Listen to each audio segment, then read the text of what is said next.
Anyhow, my name is Becca Honeycutt. I am from Bridging Realms. You can reach me on my website at www.bridging-realms.com. I am an irreverent, unapologetic shadow worker who unleashes raw expression for tough, self-reliant women who feel held hostage by the repressed rage and silence of childhood abuse. And I am a shadow worker. I do all kinds of work in the unknown realms, unseen places, usually a feeling into what's going on in the collective. Um, so I'm also taking pulses on just the energetics of any given time and space. And so today I wanted to talk about identification because that seems to be shifting for a lot of people. And this is January of 2021, by the way. And we are in it at the moment. And I have a lot of friends who are in the struggle with like to identify themselves right now. There's a lot of people that are trying to take new risks and they don't feel like there's a green light. And then there's other people who keep wishing this would all go away and trying to go back. And people are struggling to identify themselves in this new dynamic that we are currently in. And so I just wanted to put some stuff out there that might be helpful. If it's helpful, take what you want, leave what you don't. It's always just an opportunity and an invitation here. So what I've been noticing a lot, at least for me, is a very strong call to be in the present moment. And part of what I'm noticing, at least in my own life, is if I cannot figure out how to control the future, and the past is pretty much gone, there's nowhere else for me to be but right here, right now. And that I'm being asked to be in a stillness and not know who I am for a minute. Like I I think a lot of us have probably been identifying ourselves as the pieces of what we know we can control. Like this is the state of the world right now, right? And we have been conditioned to that manner of controlling ourselves or needing to know so we know that it's safe, or needing to see 20 steps ahead so that we know we're okay. Um, all of these kind of things. And right now, we're not able to determine any of that. Even like all of the like seers, oracles, psychics, whatever, there's a lot of people that's like, we can sort of tell you the energetics of what might be coming. And maybe some people know exactly what's coming. Astrology is pretty clear. Um, but honestly, we don't know. None of us knows. Um, and by taking any kind of forecasting or foreknowing off the table, it puts us in the present moment now. And what is real now? And what am I going to choose right now? And the gift that I love about that is that it puts me at point of creation. It puts me in the driver's seat for this moment right now.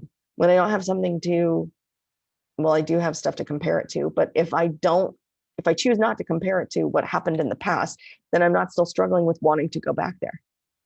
And if I can't know what's happening in the future, but my mind is going to make up assumptions or stories about what I think the future holds or what I think this stuff is, it still puts me back in the present moment. And I don't know that we have ever identified ourselves from knowing who we are just in the present moment.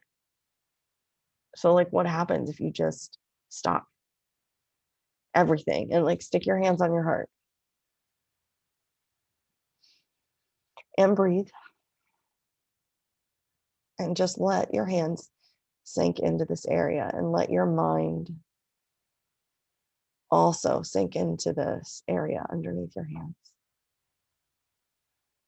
and just drop into your system and notice what you're feeling. And then if you were to notice yourself as soul in this moment instead of the human, right? And you don't have to know what the hell that means. If you believe in this, then just do it. If it feels good to follow it, just follow it. If you don't, then you don't have to do this.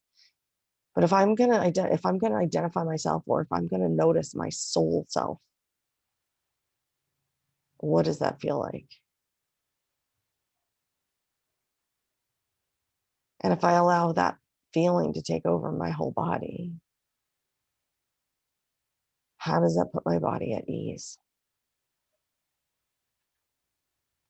And from this place, if I were to ask my soul self, who am I? What identifies me? See what information you get.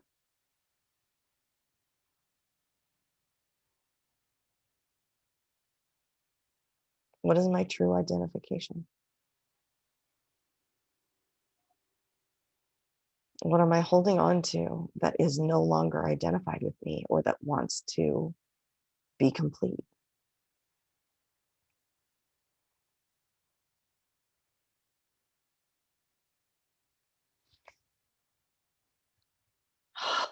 And just, you can spend as much time or as little time as you want there.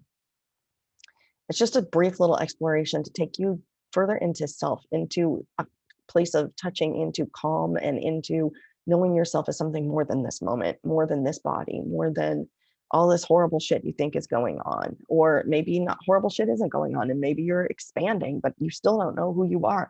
How do I identify myself? Whatever. But it's, what happens if we no longer need to know what's coming in order to be who we are? What extra power does that give us in the present moment to be creators, to be the creative person that is choosing who I am in any given moment? What does that now put on offer for us that maybe wasn't on offer before, when I'm coming from being small, being terrified, being stuck? You know, I think this is a really cool opportunity. And from where I sit, with everything that shifted for me, there is a calling for the energy body and the energy system to now become louder than the physical body.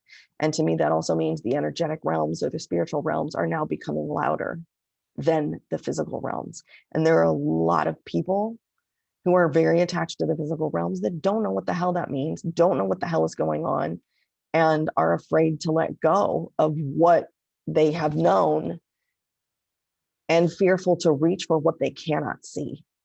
But if we tap into soul this way, and if you keep using this practice to tap into soul and ask these questions and get to know this, the amount of expansion that you're going to feel in your energy body, that you're going to feel in your like divine knowing, you're just, hey, I know that, like my body expanded. Listen to the sensations in your system when you do that exercise. Did the sensations go, oh God, I'm going to hell, I'm dying, everything is scary? Or when you ask yourself these questions, is there something that like inside expands you? Maybe you relax, maybe you can take a breath.